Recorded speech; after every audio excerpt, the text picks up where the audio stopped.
Assalamualaikum warahmatullahi wabarakatuh. Perkenalkan, saya Rizky Putri Anissa dengan NIM 2161310 akan mempresentasikan terkait tugas critical appraisal dengan artikel yang berjudul Cost Effectiveness Analysis of Sequential Treatment of Abaloparatide followed by Alendronate versus Teriparatide followed by Alendronate in Postmenopause Women with Osteoporosis in the United States.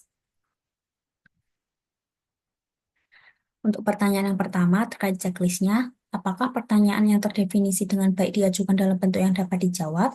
Jawabannya adalah iya, di mana studi ini membandingkan biaya dan efek alendronat dengan teriparatid untuk osteoporosis pada wanita pasca menopause di Amerika Serikat dengan sudut pandang pembayar yaitu layanan kesehatan di Amerika Serikat. Untuk pertanyaan yang kedua, apakah deskripsi yang komprehensif tentang alternatif yang bersaing diberikan? Jawabannya adalah iya. Jurnal ini menjelaskan secara komprehensif tentang analisis biaya efektivitas dengan membandingkan tiga strategi pengobatan osteoporosis seperti yang saya tandai warna biru tersebut. Kemudian analisisnya dilakukan dengan model DES atau Discrete Event Simulation untuk membandingkan efektivitas biaya abaloparatid dengan teriparatid dalam pengobatan osteoporosis di Amerika Serikat. Kemudian untuk pertanyaan nomor 3, apakah efektivitas program atau layanan tersebut ditetapkan? Jawabannya adalah iya. Efektivitas program ditetapkan melalui uji klinis terkontrol acak. Kemudian outcome yang diukur yaitu outcome utilitas dengan melihat YALY atau Quality Adjusted Life Years untuk menilai kualitas hidup yang disesuaikan dengan kondisi kesehatan pasien dan biaya total per pasien. Kemudian hasil ekonominya dinilai melalui ICER yang menunjukkan biaya tambahan untuk memperoleh satu unit YALY tambahan. Kemudian pertanyaan nomor 4, apakah semua biaya dan konsekuensi penting untuk setiap alternatif yang diidentifikasi? Jawabannya adalah iya. Penelitian ini mengidentifikasi semua biaya penting, di mana sebagian besar biaya itu dibayar oleh pembayar, yaitu layanan kesehatan di Amerika Serikat, termasuk biaya langsung dan tidak langsung, yang mencakup biaya obat, efek samping, biaya terkait kejadian patah tulang, biaya modal, dan biaya operasional.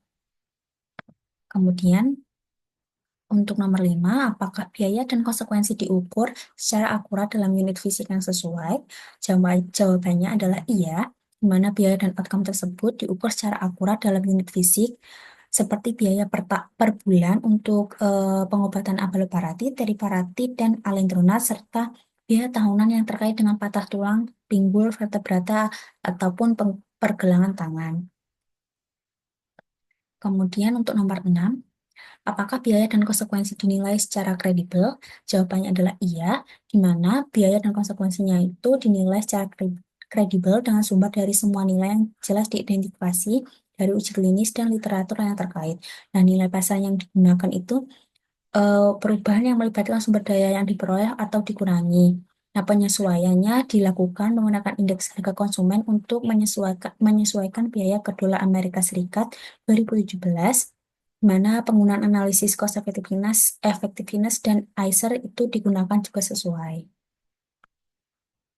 Kemudian pertanyaan nomor 7, apakah biaya dan konsekuensi disesuaikan untuk perbedaan waktu? Jawabannya adalah iya, di mana biaya dan outcome disesuaikan untuk perbedaan waktu dengan mendiskon biaya dan HIALY sebesar 3% per tahun sesuai dengan rekomendasi dari panel JEA. Untuk pertanyaan nomor 8, apakah analisis tambahan biaya dan konsekuensi dari alternatif tersebut dilakukan?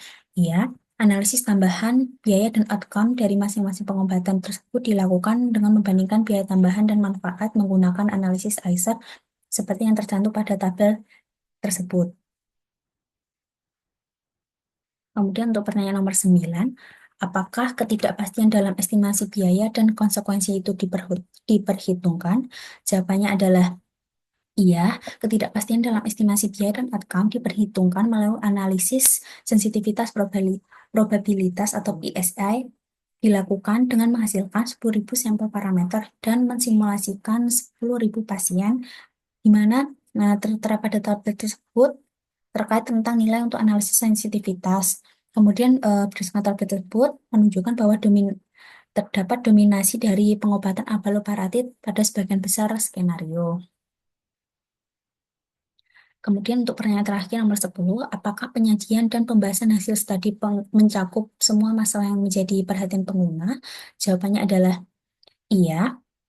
di mana hasil studi tersebut mencakup isu penting dan lengkap sehingga dapat dikatakan bahwa artikel ini baik dan dapat digunakan sebagai pedoman referensi untuk menghitung CEA dengan kesimpulan bahwa apel paratif tersebut lebih dominan dan lebih cost efektif dibandingkan dengan teori paratif untuk wanita osteoporosis pasca menopause yang beresiko tinggi terkait patah tulang.